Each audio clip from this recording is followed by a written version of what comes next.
जो समझनी है आपको कि देवताओं को चाहिएगा। विनय प्रेमस भई भवानी, खसी माल मूरत मुस्कानी। जैसे गौरी का पार्वती का पूजन करने लगी, पार्वती अत्यंत प्रसन्न होकर उन्होंने अपने गले की माला सीता के गले में ही डाल दी प्रसाद में। मन चाहे राचो मिल ही सो बरु सहज सुंदर सावरो।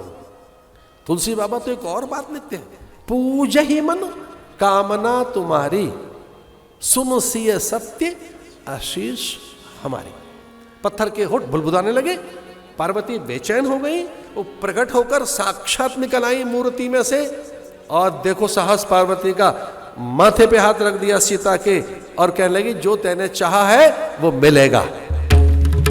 सुन सिय सत्य आशीष हमारी। मेरे आशीष कभी निष्फल नहीं होते, मेरे वचन कभी झूठे नहीं होते। सुन सिय सत्य आशीष हमारी, पूज ही मन कामना तुम्हारी। जिस कामना को लेकर आई है वो तेरी पूजा वो सिद्ध होगी।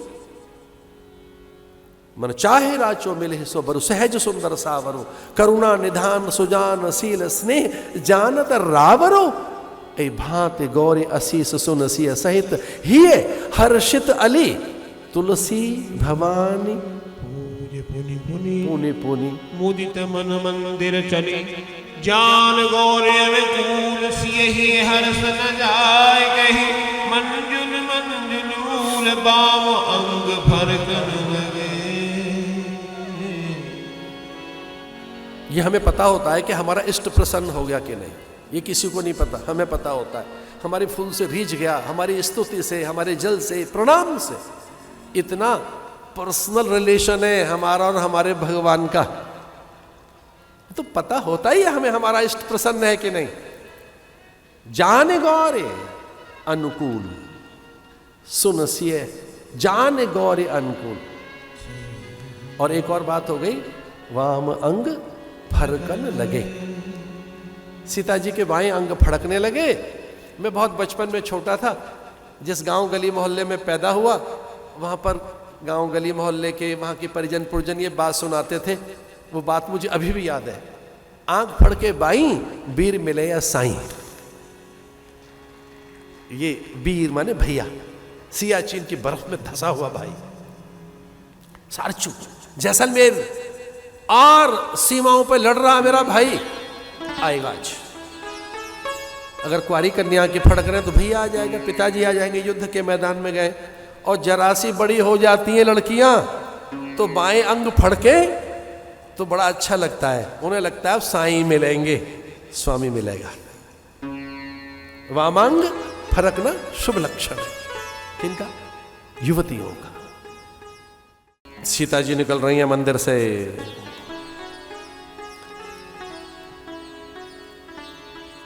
कंकण किंकिननु पुरधोनि सो,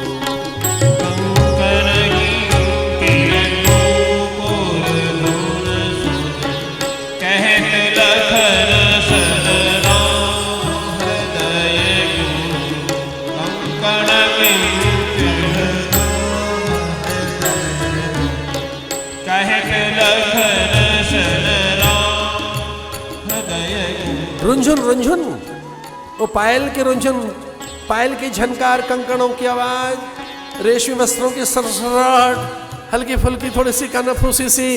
और देखिए राम ने कहा अरे लक्ष्मण सुन, ये धुन ये धुन ये धुन सुन। किसकी धुन है ये?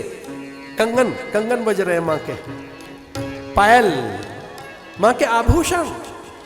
राम इतने आह्लादित हो गए, राम ने लखन के कंधे पर हाथ रखकर कहा पहचान ये किसके स्वर हैं? भैया कहता है माँ के स्वर हैं, माँ आ रही है।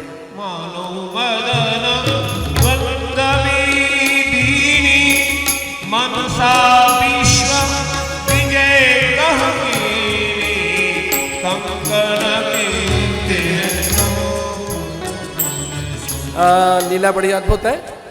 अकाम राम अब सीता से मिलने के लिए व्याकुल हो और कहने लगे कि ये कोई और नहीं है,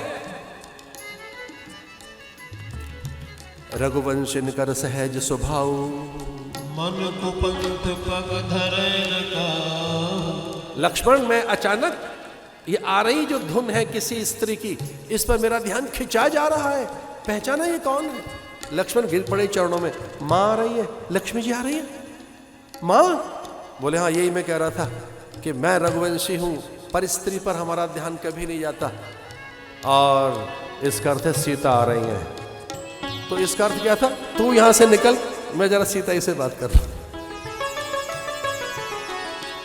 निकल पड़े लक्ष्मण। राम और सीता लता कुंज में, लता भवन में, पत्रों के बीच में। अब संकोच कितना है, एक दूसरे से बात नहीं कर रहे ना, संवाद नहीं हुए, ये मर्यादा है।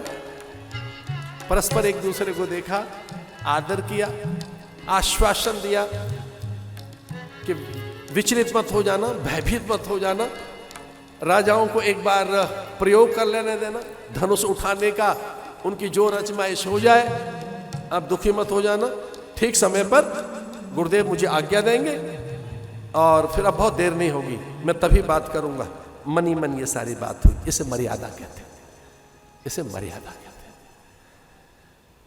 वाल्मीकि रामायण और तुलसी रामायण का आधार लेकर हमने कथा सुनाई।